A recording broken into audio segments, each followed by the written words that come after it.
Bavandimwe ndabasuhuza muri kumwe nanjye John, tubahaye ikaze kuri Princess TV. Uyu munsi tugiye kuganira ku kuntu umukozi wa Satani yagiye mu rusengero agafatirwamo. Ubuhamya tukaba tugezwaho na Pastor Jonas.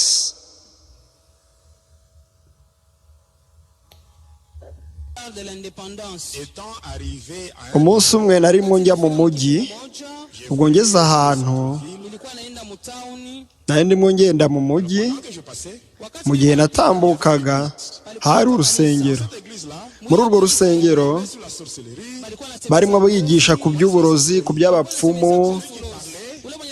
Uwo wabivugaga ni nawe wigishaga. Mbyumvishe ndavuga, aba bantu muri izi nsengero bigisha ibintu by'uburozi, ibintu bya Satani, kandi iyo umurozi yinjiyemo nta kintu bakora.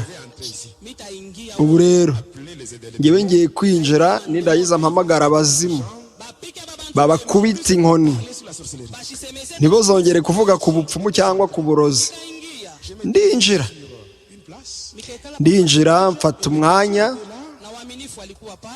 abakristo bose bari bahari. Hari mu gitondo kare kare barimo gusenga, mu masengesho ya mu gitondo nari mpari. Nyuma umuntu wagombaga kuyobora isengesho aravuga, mwese mwicaye muve mu myanya yanyu muze hano imbere. Nanjye siga impigi yanjye aho ngaho, nanjye ninjira mu bakristo aho bari gusengera. Ubwo mpageze nanjye ndapfukama. Igihe twese twari dupfukamye batanga icyifuzo, noneho basenga bafunze amaso, nanjye nari mpari mfunga amaso. Mu gihe abandi barimo basenga, njye nari ndimo mpamagara abazimu. Buri gihe mpamagaye abazimu bari mu nzira, nkareba mu biganza byanjye, kuko mu biganza byanjye haza igicucu. Aho nari mfukamye ngakomeza ngahamagara,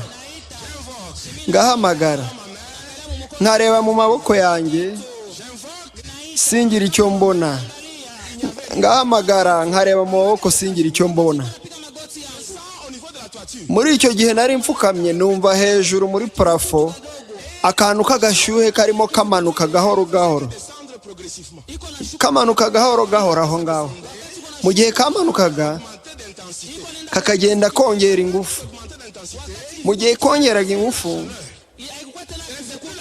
ntabwo byari bikiri ubushyuhe, noneho byari umuriro. Noneho wari umuriro. Uwo muriro umanuka, numva noneho ugeze ku mutwe wanjye. Binkoze mu mutwe byari bikaze. Nk'umukozi wa Satani nagombaga kugera imbere y'imbabura, ahantu amakara ari kwaka cyane, nkaba nashyiramo ukuboko, irafata ikara nkarifata sinshye, kandi nkarifata kugeza igihe umuriro uzimiye. Ariko uwo munsi umuriro wamanukiyeho wari umuriro urenze, ni umuriro ntari narigeze numva mu buzima bwanjye. Kandi ntabwo uwo muriro wagarukiye ku mutwe wanjye gusa, ahubwo waramanutse no mu mubiri wose. Ubwo ntangira gushya mubiri wose. Uwo muriro wari ukaze. Ni njye wizanye mu rusengero, kandi mfite umugambi mubi. Nawe murozi uri kunyumva, umenye ko igihe uje mu rusengero, umenye ko Imana ikureba, Uwiteka arakureba. Uwiteka arakureba, ntabwo agutinya, ariko akakurekera igihe cyo kwihana. Wowe ubwawe uhinduke, ariko nukomeza gukora ibyo ukora, umenye ko igihe Imana izavuga ngo birarangiye, birakabije, Bibiliya iravuga iti imana yacu ica urubanza ikoresheje umuriro. Umuriro w'Imana uzakuzira. Uwo munsi uzabona ko Imana ari Imana, ari hejuru ya byose. Uwo munsi umuriro waramanukiye. Nari ndimo mvugana ati noneho ngomba kwirukanka aho bigezaho. Ubwo nari mfukamye nkagerageza imbaraga zanjye zose.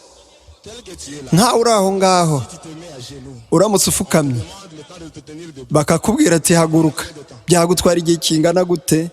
Ariko umunota ni mwinshi. Ariko ngewe uwo munsi nagira ngo mpaguruke nirukanye, ariko amavi yanjye yari yafatanye no hasi, ngakoresha imbaraga zose. Igihe cyose nari ndi gukoresha imbaraga, abantu bari aho ngaho basenga bahise bafungura amaso. Noneho barekeraho gusenga, amasengesho bayerekeza kuri ngewe. Noneho urusengero rwose rwohereza umuriro kuri ngewe. Byari bikaze. Namaze iminota 10 mfukamye. No kugira ngo mbabwire ukuri kose. Umukozi wa Satani, umurozi, Rozi Christie, Illuminati, amavi yawe agomba gupfukama, uri we wese agapfukamira Yesu. Nyuma y'iminota 10 narihanganye kuko hari hashyushye cyane. Ntangira guhamagara, mpamagara umwarimu wanjye w'ikisangane ntiyanyumva. Mpamagara wanyigishije ubumaji bw'ubukatolike ntiyakwitaba. Kuko bose batari kumpamagara, reka mpamagara umukuru cyane. Ngewe nihamagarira Satani ubwanjye. Ndamuhamagara uwo munsi Satani ntabwo yigeze asubiza. Satani nta bubasha afite ku rusengero rwa Yesu. Nta bubasha afite ku rusengero rwa Yesu.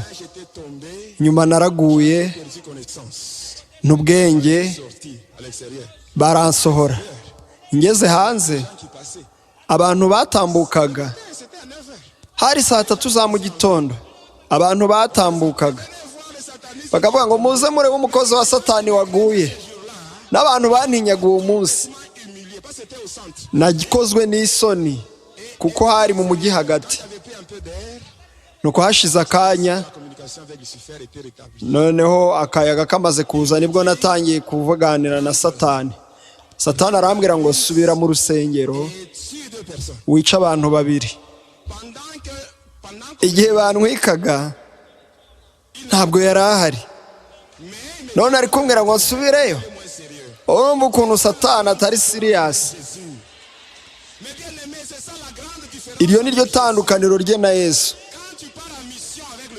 Iyo ukoze misiyo na Satani ukagerayo, iyo ibintu bikomeye byahindutse, Satani arirukanka n'abazimu be bagahunga. Ariko iyo uri kumwe na Yesu ibintu bigakomera. Yesu arakubwira ati jya inyuma yanjye, ndakurwanirira. Iryo ni ryo tandukaniro rikomeye rya Satani na Yesu. Uyu munsi turangirije aho ngaho, tuzakomeza ubutaha. Murakoze. Mwari kumwe nanjye John.